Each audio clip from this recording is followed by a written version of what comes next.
Swastiastu. Raja Pandu merupakan keturunan dari Raja Citrawirya yang bertahta di kerajaan Hastinapura. Dia memiliki dua orang saudara, di antaranya Drestarastra sebagai saudara tertua dan Widura, saudara yang paling muda. Ketiga bersaudara ini merupakan penerus dinasti Kuru sepeninggal Raja Citrawirya. Pangeran Drestarastra adalah putra dari Dewi Ambika, sedangkan Pangeran Pandu merupakan putra dari Dewi Ambalika, dan Pangeran Widura terlahir dari seorang perempuan yang menjadi abdi dari Dewi Ambalika.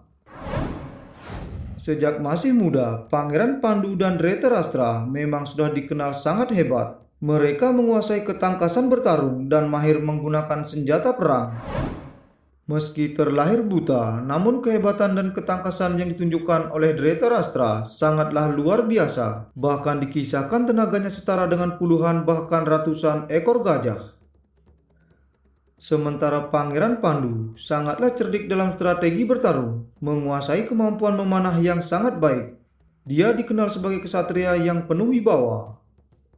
Sedangkan Widura tidak memiliki kemampuan bertarung yang hebat karena dia lebih memilih mempelajari ajaran Dharma sehingga memiliki kebijaksanaan yang melebihi kedua saudaranya. Menduduki tahta sebagai seorang Raja Hastinapura merupakan sebuah proses penantian yang panjang sepeninggal Raja Citrawirya.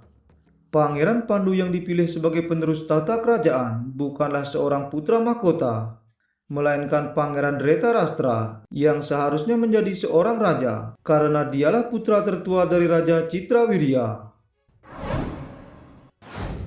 Namun melalui banyak pertimbangan dari para petinggi kerajaan dan juga Pangeran Drestarastra yang merasa tidak sanggup untuk menjalankan titah tersebut akibat kondisinya yang buta sejak lahir, maka dia pun merelakan posisinya diganti oleh Pangeran Pandu dengan Widura menjabat sebagai Perdana Menteri.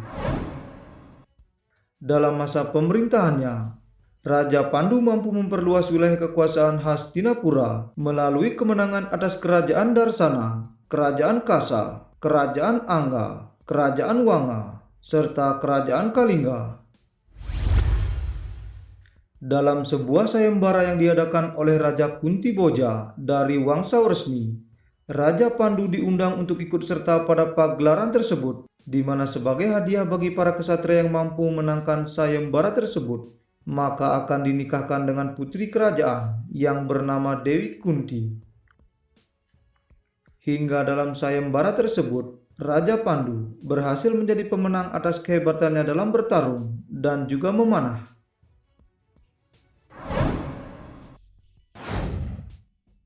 Selain mendapatkan Dewi Kunti sebagai pasangannya, Raja Pandu juga memperoleh Dewi Madri, seorang putri dari kerajaan Madra, karena Raja Pandu telah mampu mengalahkan Raja Salya dalam adu ketangkasan bertarung.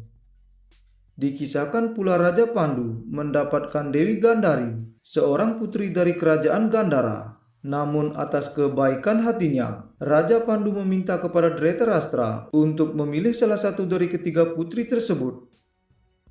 Pilihan Drestarastra jatuh pada Dewi Gandari, sehingga selanjutnya Raja Pandu memiliki dua permaisuri, yaitu Dewi Kunti dan Dewi Madri.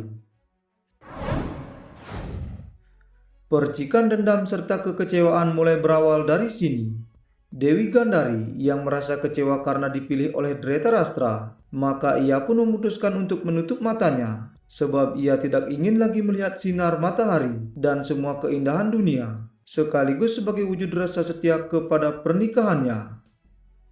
Pangeran Saubala atau Sangkuni yang merupakan saudara dari Dewi Gandari merasa tidak setuju atas keputusan ayahnya yang telah memberikan restu untuk menikahkan Dewi Gandari dengan Drestarastra.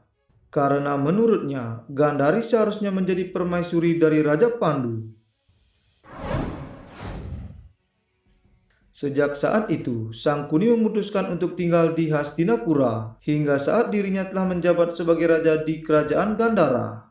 Ia pun banyak mengatur konspirasi untuk membalaskan rasa kekecewaannya dan rasa sakit hati kepada Raja Pandu akibat penderitaan yang dialami oleh Dewi Gandari, yang akan berlanjut hingga kepada perpecahan di antara keturunan mereka kelak.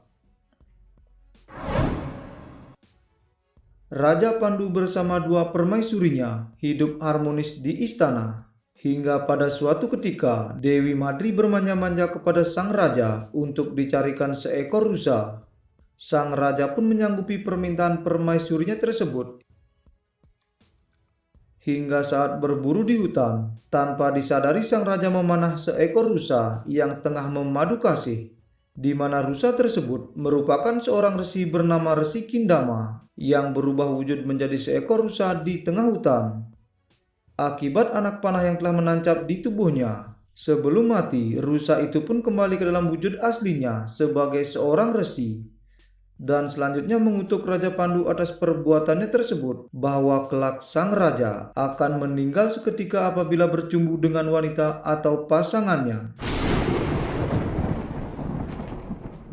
Akibat merasa bersalah dan berat menanggung beban kutukan tersebut, Raja Pandu pun memutuskan untuk meninggalkan istana dan menyerahkan tata kerajaan kepada Dhritarashtra. Selanjutnya Raja Pandu menjalani kehidupan di tengah hutan bersama kedua permaisurinya sebagai seorang pertapa. Namun pada akhirnya Raja Pandu pun memiliki keturunan atas anugerah dari para dewa, hingga lahirlah Panca Pandawa, 5 putra Pandu.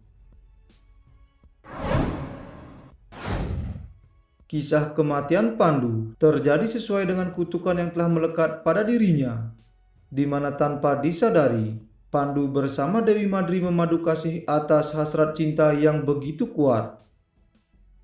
Setelah kepergian Pandu, Dewi Madri merasa sangat bersalah atas apa yang telah terjadi. Sebelum ia menyusul keberadaan Pandu, maka dimintanya Dewi Kunti untuk mengasuh putra kembarnya, selayaknya ia mengasuh ketiga putra Pandu lainnya. Mereka yang hanya memikirkan keuntungan materi, yang tidak membantu dalam hal peraihan kehidupan abadi dan kebahagiaan sejati, sesungguhnya hidup dalam kegelapan. Baiklah sahabat, sekian dulu bahasan kita kali ini. Semoga apa yang kami hadirkan dapat bermanfaat. Terima kasih. Om Santi Santi Santi Om.